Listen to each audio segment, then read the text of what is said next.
Welcome to Mahi রান্নাঘর 24। আজকে আমরা নিয়ে এসেছি রূপচাঁদা মাছ। এখানে 1.5 কিলো মতন রূপচাঁদা মাছ ছিল। এই যে রূপচাঁদা মাছগুলো আমরা অফ ক্যামেরা ভালো মতন কেটে নিয়েছি।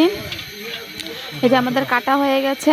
আমরা লবণ দিয়ে ভালো মতন মাছটা ধুয়ে নিয়েছিলাম। এই যে তারপরে আবার আমরা কয়েকবার ধুয়ে হয়ে গেছে। এই যে ভালো মতন আমরা স্বচ্ছ পানি দিয়ে ভালো মতন ধুয়ে নিয়েছি। এই যে দেখুন মাছটা একদম ফ্রেশ ছিল। এবার আমরা কড়াইয়ের মধ্যে সয়াবিন তেল দিয়ে দিচ্ছি। পরিমাণ মতন তেল গরম হচ্ছে এখানে। আর ওদিকে আমরা মাছের মশলা মেখে নিব ভালো মতন। এই যে মাছের মধ্যে এখানে আমরা মরিচের গুঁড়া নিয়ে নিয়েছি 1 চামচ, হলুদের গুঁড়া 1 চামচ, আর 1 চামচের মতন লবণ দিব। এই যে লবণটা দেওয়া হয়ে গেলে ভালো মতন আমরা এবার মেখে নিব। এই যে লবণ দেওয়া হয়ে গেছে, এখানে 1 চামচের মতন লবণ দেওয়া হয়েছে। দিয়ে এবার ভালো মতন মাছগুলো এবার মেখে নিব। যে এই সামুদ্রিক মাছ, যে কোনো মাছ রান্না করার সময় একটু মশলা একটু বাড়িয়ে দিয়ে রান্না করলে কিন্তু খেতে অনেক মজা হয়। এই যে আমি ভালো মতন মেখে নিচ্ছি। এই যে ভালো মতন সব মাছগুলোর সাথে মশলাটা ভালো মতন মাখতে হবে। এই যে একটা মাছ আমি ভালো মতন মেখে নিচ্ছি যাতে সবগুলো মাছের মধ্যে মশলাটা লাগুক। এবার আমি এই যে কড়াইতে দিয়ে দিচ্ছি মাছগুলো এবার ভাজা করার জন্য। আমরা 2-1 মিনিট করে ভাজবো, একদম লাল লাল করে ভেজে নেব মাছটা। এই যে আমি সব ভালো মতন মাছগুলো দিয়ে দিচ্ছি তেলের মধ্যে। এই যে আমি চারটা করে মাছটা ভেজে নিব। এই যে মাছগুলো আমি ভালো মতন ভেজে নেব। এই যে 1 পিঠ হয়ে গেছে, এবার আমি উল্টে দিব আরেক পিঠ ভাজা করার জন্য। এই যে আমি আরেক পিঠটা ভেজা করে নেব ভালো মতন। এই দেখুন আমার একদম ভাজা করা হয়ে গেছে। আপনারা চাইলে এভাবেও শুধু ভাজা খেতে পারেন। এই যে দেখুন সবগুলো মাছ আমি ভালো মতন ভেজে নিয়েছি। আপনারা চাইলে এভাবে খেতে পারেন, আর যদি চান রান্না করেও খাওয়া যায়, অনেক মজা হয়। সামুদ্রিক যে কোনো মাছ খেতে কিন্তু অনেক মজা হয়। এই যে আজকে আমরা মাছটা রান্না করব। পেঁয়াজ কুচি, টমেটো কুচি এখানে আর ধনিয়া পাতা কুচি নিয়ে নিয়েছি। এই যে এবার আমরা পেঁয়াজটা তেলের মধ্যে দিয়ে দিচ্ছি। দিয়ে এবার পেঁয়াজটা আমরা ভালো মতন ভেজে নিব। এই যে সব পেঁয়াজটা আমরা এখানে দিয়ে দিচ্ছি। এই যে পেঁয়াজটা দেওয়া হয়ে গেছে, পেঁয়াজটা এবার ভালো মতন আমরা ভেজে নিব।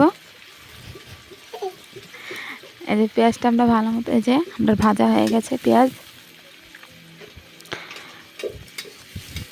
পেঁয়াজটা এবার দেখুন ভাজা করা হয়ে গেছে। এবার আমরা মশলাগুলো এই যে ভাজা হয়ে গেছে, এবার আমরা মশলাটাও দিয়ে দিব। প্লিজ আমাদের পাশে থাকবেন, আমাদের চ্যানেলটা সাবস্ক্রাইব করবেন। এই যে দেখুন এবার আমি মরিচের গুঁড়া এখানে দিয়ে দিচ্ছি। এখানে আমি 1.5 চামচের মতন মরিচের গুঁড়া দিয়েছি। ছোটো চামচ ছিল এই জন্য 1.5 চামচ দিয়েছি, আর যদি আপনাদের বড় চামচ হয় তাহলে 1 চামচ করে দিবেন। এবার আমি ধনিয়ার গুঁড়ো দিয়ে দিয়েছি। আমরা ধনিয়া আর জিরা একসাথে মিক্স করে রাখি, আলাদা রাখি না। এই যে আমি এখানে দেওয়া হয়ে গেছে। এবার আমরা হলুদের গুঁড়ো দিয়ে দিয়েছি 1 চামচের মতন। দিয়ে এবার ভালো মতন কষিয়ে নিচ্ছি। এই যে ভালো মতন কষাচ্ছি। এইভাবে পেঁয়াজ টমেটো দিয়ে রান্না করলে কিন্তু রূপচাঁদা মাছটা অনেক মজা হয় খেতে। এবার আমি এখানে পরিমাণ মতন লবণ দিয়ে দিয়েছি। আমি এখানে ছোটো চামচ দিয়ে 2 চামচের কাছাকাছি লবণ দিয়েছি। দিয়ে ভালো মতন কষিয়ে নিব মশলাটা। এই যে আমি ভালো মতন নাড়াচাড়া করে নিচ্ছি যাতে নিচে মশলাটা না লাগুক। মশলা কষানোর সময় একটু ভালো মতো নাড়াচাড়া করলে নিচে লাগে না। এই যে ভালো মতন ভাজা করা হয়ে গেছে।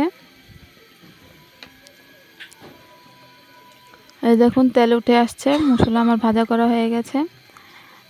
এবার আমি এখানে রসুন বাটা দিয়ে দিচ্ছি 1 চামচ, পেঁয়াজ বাটা 1 চামচ। রসুন পেঁয়াজ বাটাটা দিয়ে আরও কিছুক্ষণ ভাজা করে নেব। এখানে একটু পেঁয়াজ রসুন বাটা দেওয়া হয়ে গেছে। এবার ভালো মতন আরেকটু কষিয়ে নিব।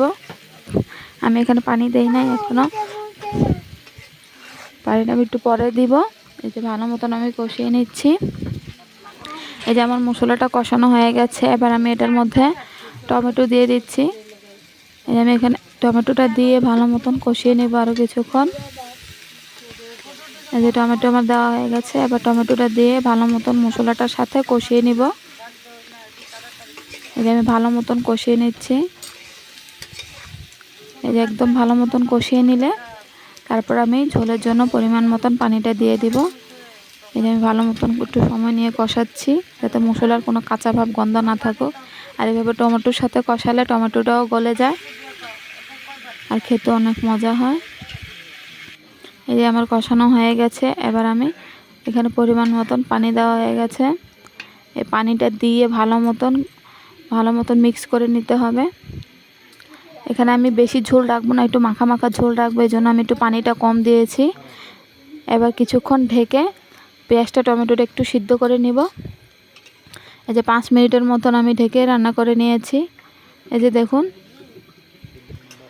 এই যে টমেটোগুলো সিদ্ধ হয়ে গেছে, আমি একটা চামচ দিয়ে দেখে দিয়েছি। এই যে সিদ্ধ করা হয়ে গেছে। এবার আমি সব মাছগুলো এক এক করে সবগুলো মাছ আমি ভালো মতন দিয়ে দিব। আমি সব মাছগুলো দিয়ে দিচ্ছি।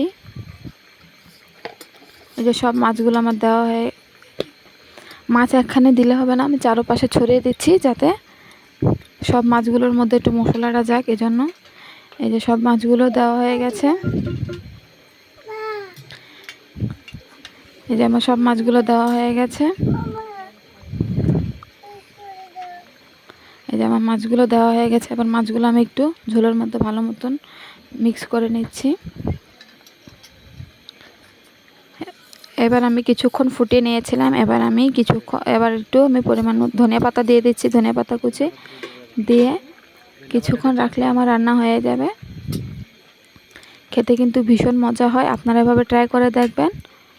এই যে দেখুন তরকারিটা কিন্তু হয়ে আসছে। এই যে তরকারি রান্না হয়ে গেছে। তরকারিটা খেতে কিন্তু অনেক মজা হয়েছিল খেতে। এই যে আমার রান্না করা প্রায় হয়ে গেছে। আপনারা এভাবে একবার ট্রাই করে দেখবেন। আমাদের পাশে থাকবেন, আমাদের চ্যানেলটাকে সাবস্ক্রাইব করবেন। এই যে আমার তরকারি দেখুন, কালারটা দেখুন কত সুন্দর এসেছে। আপনারা একবার খেয়ে দেখতে পারেন, অনেক মজা হয়। এই যে তরকারি একদম হয়ে গেছে। এবার আমরা তরকারিটা ঢেলে নিচ্ছি। এই যে দেখুন,